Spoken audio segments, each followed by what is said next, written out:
시청자 여러분 안녕하십니까. 무기고 시간으로 돌아왔습니다. 오늘은 러시아의 대표적인 전투기 수-27인가요? 네, 제가 진짜 벼르고 별렀던 아이템이었습니다. 러시아 우크라이나 전쟁에서 본격적인 실전을 치러서 제가 진작에 소개해드렸어야 했는데 오늘에서야 수-27 여러분들한테 이제 설명드리게 됐습니다. 늦어서 죄송합니다. 수-27은 사실상 사회주의 국가에서 F-15의 위치에 있는 하이엔드 전투기입니다. 수많은 파생기를 만든 걸작 전투기죠. 그래서 오늘 샤르 군사연구소에서는요, 늦었지만 알차게 수-27을 준비해봤습니다. 같이 한번 가보시죠.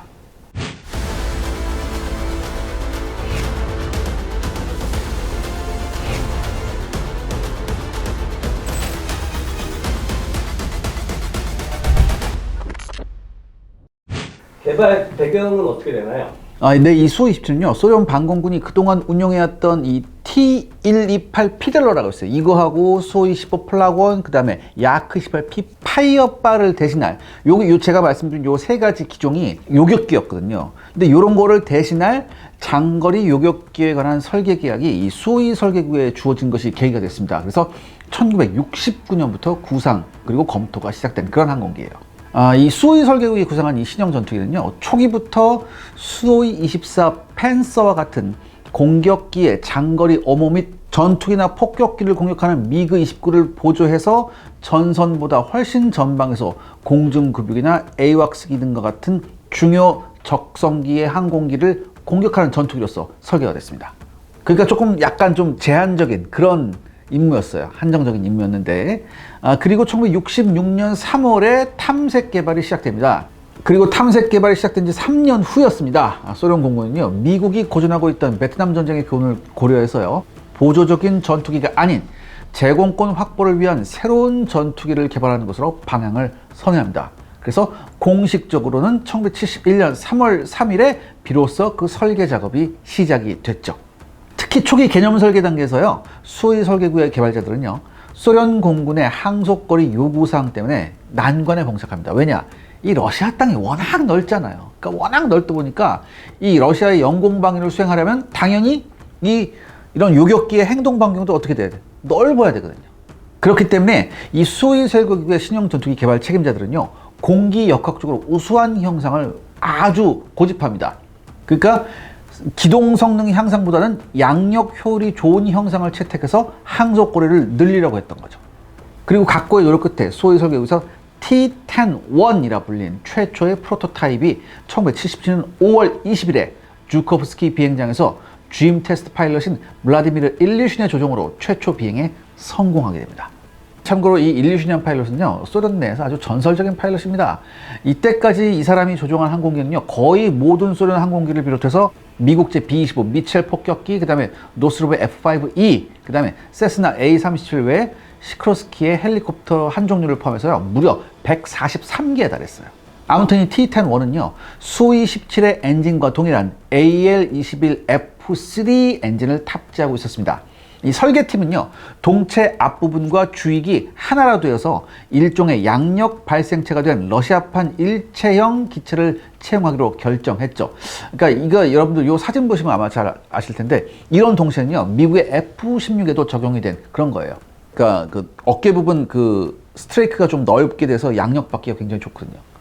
그리고 이 수-27은요, 연료 탑재량이 대단히 커집니다. 제가 말씀드렸듯이, 왜냐? 워낙 넓은 데를 돌아다녀야 되니까. 그렇죠? 그렇기 때문에 연료 탑재량이 많으려면 어쩔 수 없이 기체 자체도 굉장히 커지죠. 그렇죠? 여기에 탑재된 쌍발 엔진은요, 두 엔진 간 간격을 크게 넓혀서 동체 하면에 매달린 형태로 탑재되어 있습니다. 그리고 이 엔진 사이에 넓은 터널 같은 형태가 되어 있어요. 그래서 여기에다가 공기 저항이 낮고 레이더 반사가 적은 어떤 무장 탑재 장소로서 여기를 활용할 수 있었습니다. 그러니까 이렇게 하니까요, 이 수-27이 고바듬각에서도 굉장히 뛰어난 성능을 발휘할 수 있었어요. 그리고 공기 흡입구가 떨어져 있기 때문에 간단하고 직선으로 된 덕트를 채용할 수 있었어요. 이것 때문에 설계가 굉장히 용이했고요. 공기 흡입 효율도 높았고, 기체가 횡방향으로 이동하고 있는 상태에서도 이 효율성은 저하되지 않았다고 합니다. 여러분, 그러니까 보통 예를 들어서 이거하고 비슷한 형태의 F-15를 한번 생각해 보세요. F-15는 동체 옆쪽에 그 공기 흡입구가 있거든요. 근데 얘는 사진에 보시다시피 동체 아래쪽에 이렇게 늘어져 있다고, 엔진이. 프로토타입 1호기 T-10-1 하고요. 2호기 T-10-2는요. 모스크바에 있는 수호이 설계국 공장에서 제조가 되었지만 이 주익하고 미익 부분은 콤소몰스크 나아무르 공장에서 제조가 되었습니다. 특히 이 T-10-2 기체는요. 소련 공군 역사상 처음으로 플라이 바이 와이어 조종 장치를 장비하고 있었어요. 원래는요. 세계 최초로 플라이 바이 와이어 실용이라고 수호이가 주장하고 있는 T4 SU-100용으로 개발된 그런 그 시스템이었는데 이제 이 2호기에 이제 장착이 된 거예요. 또한 이 2호기 기체는요, 1호기에 비해서 더 많은 연료를 탑재하고 있었습니다. 하지만 이 플라이 바이 와이어 조종 계통의 고장과 그에 따른 강한 진동이 원인이 되어서 이 2호기가 추락하고 맙니다. 테스트 중에. 그래서 조종사 예브게니 솔로비에프가 사망하죠. 한마디로 이 사고로 이 수-27 프로그램에 심각한 문제가 발생한 겁니다. 여기에 새로운 미국의 신형기가 등장하면서 소련 공군의 고심은 더욱 깊어졌죠. 이 수호이의 개발 프로그램이 여의치가 않은데요. 네, 이 2호기 추락 사고로요. 수호이 설계국 엔지니어들이 골머리를 앓고 있었는데 그러던 중에 미국의 신형기 F-15에 관한 정보가 소련 쪽에 들어갑니다. 그리고 이를 분석한 결과 지금의 상태로는 도저히 F-15에 대항할 수 없다는 사실이 명백해져요. 특히 예상 이상으로 큰 공기 저항, 엔진의 능력 부족, 그다음에 과다한 연료 소비, 그리고 새롭게 개발된 항전 장비의 중량 과다 등의 문제가 있었습니다. 그러니까 이 문제가 한두 가지가 아니었어요. 더욱이 항전 장비가 주로 어디에 탑재되니까 일단은 레이더가 어디에 탑재돼요? 일단 기수에 탑재되잖아요. 그러니까 이렇게 되니까 중량 증가에 따른 비행 안정성도 좋지 않았어요.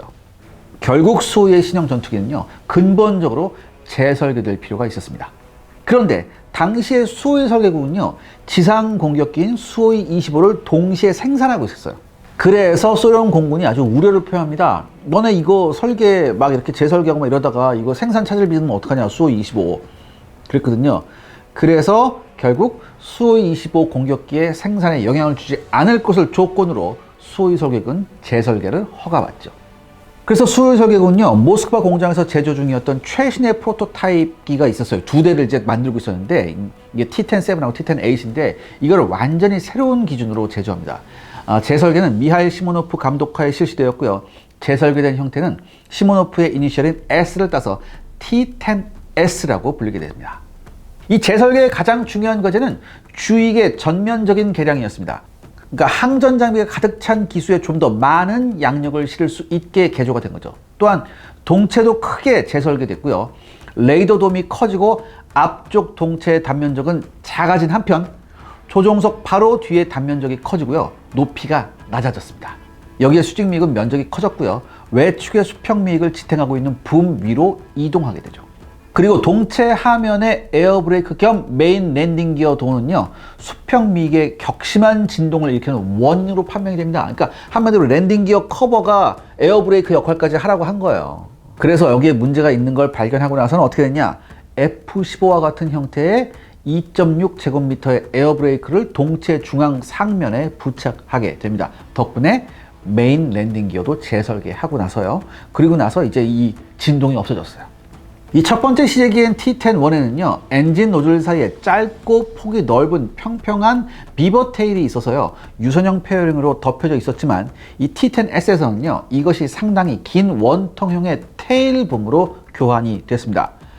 공기 저항을 감소시킴과 동시에 두 개의 드래그 슈트하고요, APP-50 체프 플레어 발사기 13기를 장착할 수 있게 됐죠.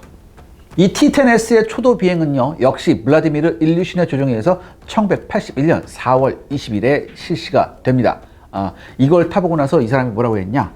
이 T-10S의 성능이 드디어 소련 공군이 원하는 수준에 이르렀다고 평가했습니다. 이 T-10S 1호기의 외관은요, 현재 수호이 27 양산형과 거의 동일합니다. 특히 수호이 27을 말할 때 T-10S 프로토타입 중에 한 개를 빼놓을 수 없는데 바로 이게 P-42라고 이제 노즈콘에 써 있는 테스트기였어요. 이 P-42는요, 서방의 기체가 소련보다 뛰어나다고 낙관하고 있던 많은 나토 관계자들한테 경고를 주기에 충분한 충격적인 성능을 실증합니다. 그리고 이 P-42는요, 항공 세계 기록 몇 개가 있었거든요. 여기에 도전하기 위해서 그리고 철저하게 준비를 해요. 그래서 F-15 E 스트라이크 이글이 수립한 세계 기록에 도전합니다. 이 전에 이 스트라이크 이글이 좀 세계 기록 몇 개를 가지고 있었거든요. 뭐 상승력 뭐 이런 거 등등등등 해서. 그래서 기록 도전을 위해서 여러 가지 장비와 개수가 된 이 P-42가요, 1986년 10월부터 88년 말까지 무려 27건의 세계 기록을 수립합니다. 고도 3,000, 6,000, 9,000, 12,000 및 15,000m까지의 도달 시간, 그 다음에 19,335m의 상승 한도도 기록하고요. 이거 신기록이에요. 그리고 다양한 하중 상태에서의 고도 도달 시간 등등등 여러 가지 신기록을 세웁니다. 이렇게 뛰어난 성능이면 엔진이 궁금한데요. 네, T10S 프로토타입부터 SU-27의 양산형에는요, 그 유명한 세턴 AL31F 엔진을 탑재하고 있습니다. 이게 모듈식 구성으로 되어 있어요, 엔진이. 그래서 특히 현장에서 정비할 때 간편한 모듈 교체로 신속히 정비가 가능해요. 그리고 최초에는 아날로그 장치에서 제어가 됐었는데 이후 소련의 엔진 중 최초로 디지털 제어 시스템이 적용이 됩니다. 특히 쌍발 엔진인 SU-27에서는요, 왼쪽과 오른쪽 엔진이 상호 교환이 가능해요. 엔진 추력은요, 정지 시 애프터버너를 사용하면서 12,500kg, 애프터버너 없이는 7,600kg의 추력을 낼 수 있었습니다. 그리고 초기에 이 엔진의 평균 정비 주기가 한 100시간에 불과했어요. 그러니까 100시간마다 한 번 이제 오버홀 같은 걸 했어야 됐거든. 이게 항상 이제 러시아제 이제 엔진의 좀 고질병이긴 한데 이게 오버홀 주기가 굉장히 짧은 거. 근데 이후 AL31F 시리즈는요, 점진적으로 시간을 500시간까지 개선합니다. 그래서 최신 개량형 모델은요, 무려 1000시간으로 늘렸다고 해요. 그래서 이 엔진은 여러분도 잘 아시다시피 중국도 굉장히 탐냈죠. 그쵸? 그래서 적어도 요 항공기 엔진 중에서는 굉장히 우수한 축에 든다고 합니다. 그리고 이 엔진은 개량을 거듭해서 추력 편향 노즐이 적용되는 등 발전을 거듭하고요. 이를 바탕으로 대폭 개량된 AL41F는 소위 57 등에 탑재되기도 했죠. 이 SU-27은 기동성이 매우 뛰어난 것으로 정평이 나 있는데요. 네, 이 경쾌한 비행 성능을 어느 일정 수준으로 유지하기 위해서 SU-27은 기체의 안정성을 불안정하게 하는 설계법이 채용됩니다. 그러니까 여러분 이게 무슨 말이냐? 야, 기체의 안정성을 불안정하게 하는 설계법이 뭐냐? 이게 여러분 이게 있어요. 원래 여러분 전투기는 제가 예전에도 말씀드렸듯이 비행기가 하지 말아야 될 짓만 하는 게 전투기예요.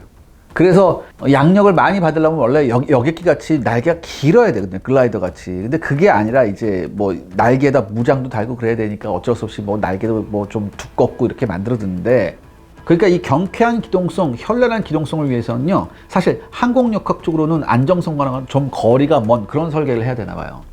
근데 이 SU-27이 그런 쪽에 굉장히 특화되어 있습니다. 그러니까 제가 말씀드렸듯이 일단 기수 부분이 굉장히 길어요. 그리고 이걸 위해서 항공기의 피치각을 제한하는 컴퓨터 제어 조종 장치가 필요했습니다. 즉, 플라이 바이 와이어 시스템을 사용하는데요. 이 SDU-27이라고 불리는 이 시스템은요, 4개의 컴퓨터가 각각의 에어 데이터로부터 정보를 입력하도록 설계되어 있었습니다. 특히 곡선 형태의 스트레이크를 사용해서 양력을 크게 증가시켜서요, 우리가 상상한 이상의 기동 성능을 선보일 수 있었어요. 1988년 이전 서방 측에는요, SU-27에 대한 정보가 거의 없었어요. 다만 나토 가맹국 정보관은요, 다수의 위성 사진을 가지고 있었는데요. 1987년 9월 13일에 과격한 SU-27의 파일럿이 수직 미익 선단으로 노르웨이의 P3 프로펠러를 실제로 잘라내기도 했습니다. 그리고 이 과정에서 노르웨이의 탑승 승무원이 SU-27의 멋진 근접 사진을 촬영했죠. 하지만 이때조차 SU-27의 제대로 된 비행 성능을 알 수는 없었어요. 그리고 이듬해 1988년 판보로에서 개최된 에어쇼에서 미구 29가 인기를 독점한 후에도 SU-27은 여전히 베일에 가려져 있었습니다. 그리고 이 소련 방공군의 최신 요격기대에서 당시 소련의 위성국이었던 바르샤바 동맹국이 수출해달라 이런 것도 없었거든요. 그렇기 때문에 더욱더 몰랐죠. 그러니까 아무것도 모르는 상태였어요. 그러니까 미구 29만 보고 굉장하네 이렇게 생각하고 있었는데, 문제는 그 이듬해에 밝혀집니다. 여러분, 소련기가 1989년 파리 에어쇼에서 대량으로 왔어요. SU-27도 굉장히 여러 대가 왔었고, 그 다음에 이 SU-27의 복제형인 SU-27UB도 왔습니다. 그리고 미그 29도 와서 했는데, 드디어 이때 SU-27의 비행을 처음 서방 측 관계자들이 볼 수 있었습니다. 그리고 소련의 항공 기술력을 유감없이 보여준 SU-27 때문에 자기 만족에 빠져있던 많은 서방 측 관계자들은 충격을 받습니다. 이때 SU-27을 조종했던 푸가초프는요, 이른바 푸가초프 코브라로 불리는 다이내믹한 감속 운동을 보여줘서 관중들을 놀라게 합니다. 이 푸가초프 코브라를 하기 위해서는요, 기술을 110에서 120도로, 그러니까 90이잖아요. 요걸 더 이렇게 해야 돼. 이게 급격하게 기술을, 그러니까 원래 수평으로 가다가 이렇게 90도 넘어서 이렇게 올린 후에 수평 자세로 다시 돌아옵니다. 파일럿은 운동 중에 기체를 제어해서 피치업을 능란하게 멈추고요. 정확히 수평 비행으로 돌아갔어요. 이걸 보고서 다 까무라친 거예요. 그러니까 이걸 보고 항공 관계자들이 이렇게 얘기합니다. 수-27의 고바듬각에서의 뛰어난 운동 성능은 플라이바이와이어를 사용한 조종 장치, 그 다음에 고바듬각에서의 조종 특성을 향상시켜 발산을 막는 교묘한 에일러런, 방향타의 연동 방법, 그리고 엔진으로 흘러들어가는 공기를 항상 확보하고 조종 ing면의 기류에 에너지를 보유시켜 주익의 실속을 방지하는 우수한 공기역학적 설계 등에 의한 것이다. 이렇게 얘기합니다. 굉장히 말이 어렵죠. 굉장히 말이 어려운데 쉽게 말해서 공기역학적으로 기가 막히게 설계를 했기 때문에 그런 말도 안 되는 기동을 할 수 있었다. 이런 뜻이에요. 아마 항공 관계, 그러니까 지금 항공 쪽에서 일하시는 분들은 아마 제가 말씀드렸던 걸 조금 이해하실 수 있을 거예요. 시청자 여러분들의 구독과 좋아요는 영상 제작에 정말 큰 도움이 됩니다. 여러분들 부탁드리겠습니다. 구독과 좋아요. 그러면 항전 장비는 어떤가요? 이 모든 요격 전투기의 능력은요, 최종적으로 사격 통제 장치와 탑재된 항공 무기에 의해 결정이 됩니다. 수-27은요, 이때까지 소련 방공부대 전투기로서는 가장 뛰어난 장비를 자랑하고 있었어요. 하지만 레이더와 항전 장비는 서방 측의 제1선 전투기에 비해 열등한 것으로 평가가 됐습니다. 이 수-27의 레이더는요, 초기에는요, 전형적인 펄스 도플러 공대공 전투용 레이더였습니다. 그러니까 미그 29가 탑재하고 있는 N109 계열이었어요. 그러니까 이 N109 계열의 안테나 측경을 좀 크게 만든 그런 거였어요. 그러니까 레이더의 탐지 거리는 240km, 추적 거리는 185km였습니다. 그러니까 요 숫자 스펙만 놓고 보면은 거리는 괜찮죠. 거리는 괜찮지만 뭐가 문제였냐? 신호 처리 능력이었어요. 신호 처리 능력이 굉장히 안 좋았습니다. 지금도 그렇죠. 지금도 이 서방제, 특히 미국제 레이더의 신호 처리 능력을 러시아제가 못 쫓아가고 있습니다. 그런데요, 이 수-27의 존재가 분명해지고 얼마 안 있어서 수-27의 레이더는요, F-15가 탑재한 휴주사제 AN/APG-63을 무허가로 복제한 것이라는 소문이 퍼지기 시작합니다. 그리고 세부 부품은 스파이의 활동을 통해 그것도 폴란드의 첩보원에게서 입수했다는 그런 얘기도 막 돌았어요. 그러니까 어떻게 됐든 이 소련이 AN/APG-63하고 이 다음 모델인 AN/APG-65에 관한 정보를 입수한 것은 틀림없는 것 같아요. 그러니까 굉장히 고도의 스파이 짓을 해가지고 요걸 좀 얻어왔어요. 이런 얘기가 있어요. 하지만 이걸 들여왔다고 해도 바로 수-27에 직접 사용하기는 무리가 있었어요. 이거 시기적으로 봤을 땐. 다만 관련 기술이 나중에 수-30M 혹은 수-35나 미그 29M 혹은 K에 탑재된 러시아제 레이더에 적용되었을 가능성은 충분합니다. 특히 전문가들은요, 미국제 레이더의 기술을 활용해 신호 처리나 방해 장치의 주파수를 정확히 동조시키는데 아주 귀중한 자료로서 사용됐을 것이라고 보는 견해가 많습니다. 아무튼 항공 관련 전문가들은요, 이 수-27의 초기형 레이더의 커다란 결점으로서 한 번에 한 개의 목표밖에 무기를 발사할 수 없고 동시 추적에 있어서도 비교적 소수의 목표, 그러니까 10개밖에 안 되거든요. 그러니까 소수의 목표밖에 추적할 수 없는 점을 지적을 했었어요. 그리고 실제로 수-27의 실전 배치 당시 BVR이라고 아시죠? 여러분들 가시선 밖에 이제 교전하는 거. 이 BVR의 목표에 대한 동시 교전 능력은 당시로서는 미국제 F-14하고 F-15 정도밖에 없었다고 보고 있습니다. 그러니까 F-14 못 썼어요, 여러분. 피닉스 썼잖아요. AIM-54 피닉스. 180km 나가는 거. 그 다음에 F-15는 뭐 AIM 120 썼다고, 암람을 썼다고.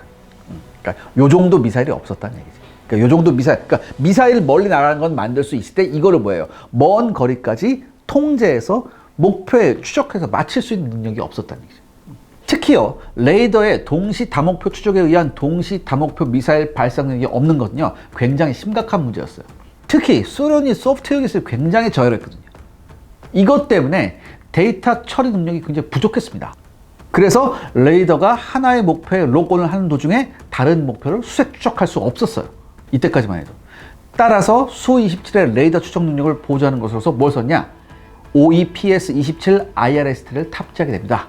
그러니까 여러분 IRST 아시죠? 여기에 뭐가 있냐면은 레이저 거리 측정 장치하고 적외선 수색 및 추적 장치가 이제 복합된 그런 장치예요. 그러니까 레이저 거리 측정지는 한 8km 유효 거리가 나오고 적외선 수색 및 추적 장치는 유효 거리가 한 50km 정도 나와요. 하지만 수-27 양산이 계속되면서 러시아의 경제 사정이 점차 나아지기 시작한 2000년대부터 N5512 패사 레이더로 이제 교체가 진행이 됩니다. 뭐 그러니까 이게 수-27은 이게 달린 것도 있고 안 달린 것도 있고 그래요. 여전히 아직 뭐 전체가 다 교체된 거 아니에요. 그러니까 이렇게 패사 레이더로 이제 교체가 진행됐지만 그럼에도 불구하고 여전히 목표의 탐색 및 포착 범위와 정밀도, 동시 다목표 처리 능력은 서방제 A사 레이더와 비교하기 힘든 수준입니다. 사실 이건요, 수-27의 콕핏만 봐도 알 수 있어요. 현대 항공기에 전혀 어울리지 않게요, 아날로그 계기가 수두룩 빽빽합니다. 이 서방의 항공 전문가는요, 수-27의 구식 아날로그식 콕핏과 이상과 동떨어진 작업 환경이라고 했고요. 서방에서 사용되고 있는 CRT를 활용한 콕핏에 비해 인간공학적으로 열등하다고 혹평했어요. 이게 언제였냐면 이제 80년대, 90년대 초반까지. 근데 나중에 CRT도 뭘로 다 디지털로 바뀌죠, 서방은. 하지만 러시아는 수-27의 조종성은 쉽게 익숙해질 수 있으며, 이게 왜? 미그 29, 미그 23, 수-27 등 기존 전투기와 대단히 공통점이 많기 때문에. 또한 조종석에 표시된 정보를 주시하지 않고도 본능적으로 목표를 파악할 수 있다고, 이런 개소리를 시전했습니다. 말 같지도 않은 소리죠.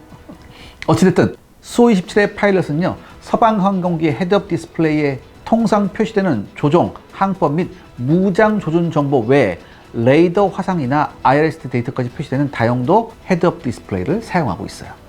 하지만 서방의 급격히 디지털화된 각종 항전 장비 및 조준 장치를 따라올 수는 아니라는 평가가 지배적입니다.